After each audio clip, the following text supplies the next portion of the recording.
எல்லாருக்கும் வணக்கம். அவருக்கு ஒரு ஃபோன் என்ன சார் கார் பெரிய வெற்றி சார் கார் எல்லாம் பெரிய வெற்றி பெற்றா கார்.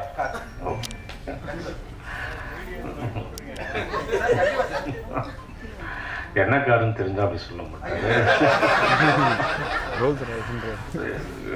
ஃபஸ்ட்டு போகும்போது கதை கேட்டு எனக்கு ரொம்ப கனெக்ட் ஆச்சு. இந்த ஜென்ரேஷன் அவங்களோட இது அந்த பசங்க படுற பாடு, அந்த பொண்ணுங்க கோ த்ரூ எமோஷன்ஸ் ரொம்ப ரியலாக சொன்னாங்க. நானும் நிறைய போராடலாம் பார்த்துருக்கேன். இன்றைக்கி பசங்க இது அதான் அவங்ககிட்ட சொன்னால் ரொம்ப கனெக்ட் பண்ணிப்பாங்க, இதை கனெக்ட் பண்ணிப்பாங்க. அதில் பெரிய நம்பிக்கை இருக்குது. ஃபஸ்ட்டு ஆக்ட் பண்ண போகும்போது இது ஒரு செட்டே ஒரு மாதிரி, அவங்க ஒரு பக்கம் டைலாக் படிச்சுக்கிட்டே இருக்காங்க, இந்த பக்கம் ஒரு பவிஷ் ஏதோ பண்ணிகிட்டே இருக்காரு, டக்கு டக்கு டக்கு டக்கு டக்கு முடிக்கிறாங்க. இது இந்த மாதிரி ஐ திங்க் வந்தாங்க 30 நாள் 35 நாள் முடிச்சாங்க. I think that's how future cinema would be like. அவ்வளோதான் டைம் இருக்குன்னு சொல்லிட்டு நீங்கள் பாருங்கள். I think you will like the film, you will love the film. Actually தனுஷை உருவாக்குனதுல பெருமையும் உண்டு. முதல் 2 படங்கள் அவ்வளோ தூரம் நீங்கள் செதுக்கி அவரை கொண்டு வந்தீங்க. இன்னைக்கு தேசிய விருது அளவுக்கு வாங்கியிருக்காரு. தம்பி நீங்கள் சின்ன வயசுலேருந்தே தூக்கி வளர்த்த தம்பி. அவருக்கும் இவருக்கும் என்ன ஒற்றுமை இருக்குது? இவர் தனுஷ் மாதிரி வருவாரா? எப்படி நடிக்கிறாரு? ஏன்னா கூட நடிச்சிருக்கீங்க, அந்த அனுபவத்தை சொல்லுங்கள். இவர் பவிஷ், அவர் தனுஷ், அவ்வளோதான். 2 பேருமே பாட்டுக்கு அப்படியே தனுஷ் பார்த்தீங்கன்னா சும்மா யாருமே அப்படி வந்துட முடியாது. அவர் பயங்கர ஹார்ட் ஒர்க்கு. அங்கேருந்து உருளணும், அந்த 40 அடி மலையிலேருந்து உருண்டு வருவார், இது பண்ணுவார். ஸோ சேம் குவாலிட்டி இவர்கிட்டையும் பார்த்தேன். அதுக்காக மலையிலேருந்து உருள சொல்லலை நான். But is also very hard working. படிச்சுட்டு இது பண்ணி என்ன 5 பேஜ் டைலாக பேசுகிறது டக்குன்னு. ஸோ அதுதான் நான் பார்க்குறது. ஃபஸ்ட் நாளே அவரை நீங்கள் அடிச்சிட்டிங்களாமே சார்? ஆமாங்க, வேணுட்டு தான் அடித்தேன். I think the character I think demanded இருந்தது. அது வலிக்காத மாதிரி தாங்க அடித்தேன். அதை பெருசாக அப்படி பண்ணிட்டாங்க.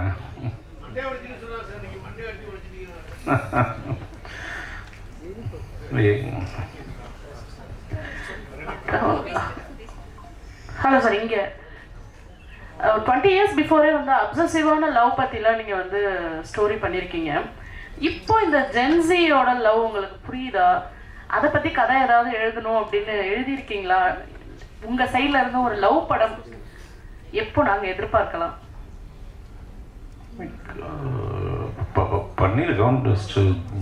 ஜிவி பிரகாஷ் நடிச்சிருக்காரு. 80% முடிஞ்சிச்சு. Immediately you will see my take on Gen Z film. எனக்கு ஜென்சி இந்தியெலாம் நம்பிக்கை இல்லைங்க. ஸோ இந்த காலத்துக்கு என்ன, அவ்வளோதான். எனக்கு I should love the process, அவ்வளோதான்.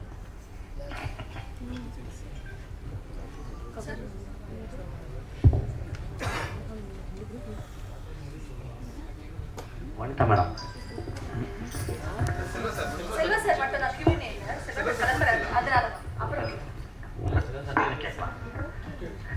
செல்வா சார், ஆக்சுவலா நீங்கள் தனுஷ் சாருக்கு மிகப்பெரிய ஒரு ரவுடிசம் படம் யாருமே அந்த மாதிரி கொடுத்ததே இல்லை. அந்த படம் ஏன் அப்படியே அடுத்த கட்டத்துக்கு நகராமல் இருக்குது? ஒருவேளை பவிஸுக்கு அது வருமா? அதே போல் காதலுக்காகவும் அவர் தான் பயங்கரமாக நீங்கள் முக்கோண காதலும் நல்லா காமிச்சிருப்பீங்க. ஸோ பவிஸுக்கு பண்ணால் ரவுடிசமா இல்லை காதலில் இருந்தீங்களா?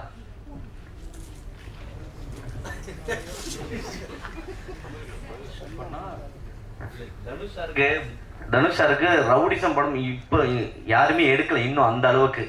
ஸோ அதே போல் காதலும் தனுஷை வச்சு முக்கோண காதல் வேற லெவலில் கொடுத்துப்பீங்க, காதல் கொண்டேனும். ஸோ ஒருவேளை பவிஸை வச்சு எடுத்தீங்கன்னா ரவுடிசம் முதல்ல எடுப்பீங்களா இல்லை காதலை புளியறதுக்கான வாய்ப்பு கொடுப்பீங்களா?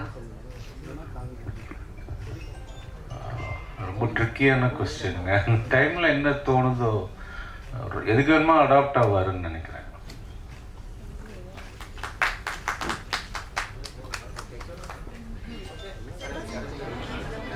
சில்வா சார், வாழ்த்துக்கள் சார். அப்புறம் நீங்கள் எடுத்த படங்களில் உயிருக்கு உயிரான லவ் அப்படின்ற அளவுக்கு தான் அவங்க காதல்லாம் இருந்தது.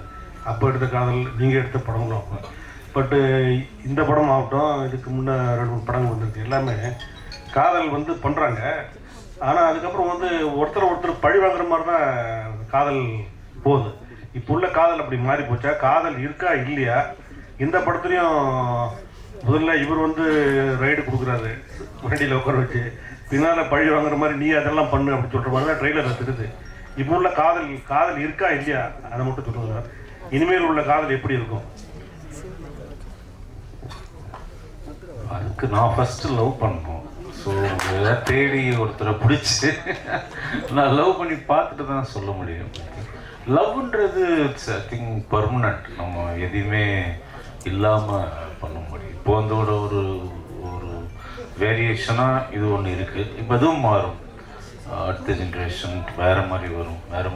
லவ்வோட பேர் தான் மாறிட்டே போதுமே தவிர லவ் இஸ் எவர் லாஸ்டிங். சொல்ல சார், காதல் கொண்டேன் பார்ட் 2 வருது அப்படின்னாங்க. பார்ட் 3 வந்து பவிஷ் வச்சு ஏதாவது எடுக்க ஐடியா இருக்கா? அதுக்கு செட் ஆகும். பார்ட் 2வே நான் சொல்லி நான் சக்ஸஸ் ஆனேவா? உங்கள் படம் சக்ஸஸ் தாங்க, அதை சொல்ல வந்தேன் நானுங்க. இங்கே வந்து பார்த்தீங்கன்னா பொதுவாக மீடியா பீப்புள்னால் கொஞ்சம் ஒரு கால்வாசி இருப்பாங்க, இல்லாட்டி பாதி இருப்பாங்க. இவ்வளவு பேக்கடா நான் இப்போ தான் பார்க்குறேன். இவ்வளவு பேர் இங்கே இருக்கிறதுனால தான் உங்ககிட்ட ஒரு ரெக்வெஸ்ட் வைக்கணும் தான் நான் திருப்பி வந்தேன். இந்த படம் நாளைக்கு ஓடுமா அப்படிங்கிற கொஸ்டினே வரக்கூடாது, அதுக்கு நீங்கள் விடக்கூடாது. இந்த படம் சூப்பர் ஹிட் ஆகியே தீரணும். ஏன்னா நான் வெற்றி அடைஞ்சேன், என் மகன் வெற்றி அடைஞ்சான், என் பேரனும் வெற்றி அடையணும். அவன் வெற்றி அடைஞ்சு அவனுடைய குழந்தையும் நாளைக்கு இங்கே வரணும், அதுக்கு நீங்கள் எல்லாம் வரணும். அதெல்லாம் இப்போ உங்கள் கையில் தான் இருக்குது. இந்த ஒரு பாயிண்ட் உங்களுக்கு சொல்கிறதுக்கு விட்டு போச்சு. ஏன்னா இவ்வளோ பேர் இருக்கும்போது சொன்னால் தான் இது கொஞ்சம் பரவாயில்ல போய் சேரும். தயவு செஞ்சு அதை கொஞ்சம் செய்யுங்க. பாவம் சின்ன பசங்க. பற்றி கேளுங்க சொல்கிறேன். என் பொண்டாட்டிக்கு எனக்கு இருக்கிற லவ் பற்றி கேளுங்க சொல்கிறேன். தெரியுமா? உங்களுக்கு தெரியாமல் இருக்குமா? என்ன தான் இருக்கும். இல்லை, லவ் படம்னாவே இப்போ இதே மாதிரியான ரோமியோ ஜூலியட் ஜெயம் ரவியும் அன்சிகா மேடம் பண்ணாங்க. அதே கான்செப்ட் மாதிரி தான் வருது. ஃபர்ஸ்ட் ஹாஃப் வந்து அவங்க பழி வாங்க, செகண்ட் ஹாஃப் இவங்க பழி வாங்க.